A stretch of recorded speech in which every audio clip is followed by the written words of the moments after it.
making a protest vote in the elections is the same as turning up to spend the night in a Holiday Inn, deciding that you don't like your room, and shitting the bed as a protest, and then realising that you're going to have to sleep all night in a shitted bed.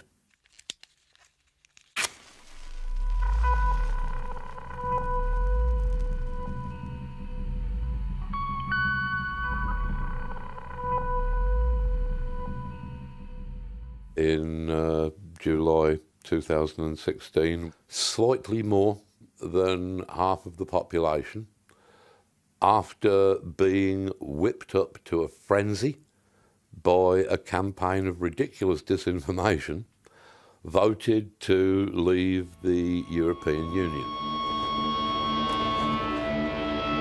I am not so sure that the disaffected working classes are entirely to blame for this. Yes, I know a lot of them, they did vote for leave.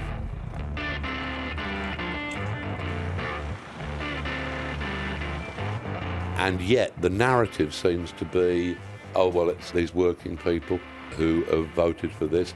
And yes, and you can say that, well, it's because they've been ignored for so long. And yes, they have been ignored for so long.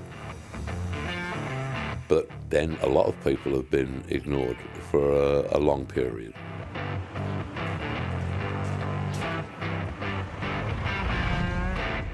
I tended to find that there were certainly as many middle-class voters who voted for leave.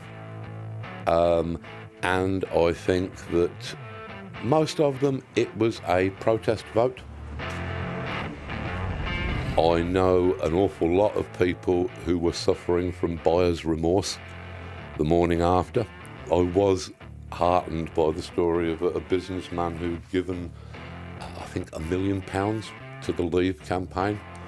And of course, on the morning of the 24th, the pound had crashed disastrously against the dollar, and he had something like 49 million wiped off of the value of his company. During the Brexit campaign and immediately afterwards, I found out that a couple of very dear and very trusted friends of mine had voted to leave.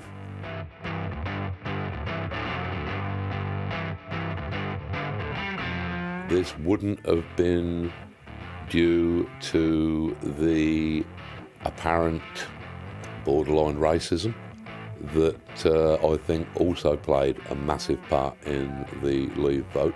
These people were firm and convinced socialists during the 1960s.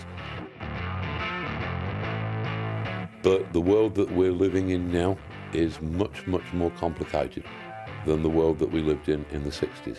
In fact, I think that mounting complexity is probably the root of nearly all of our problems. Technology accelerates everything.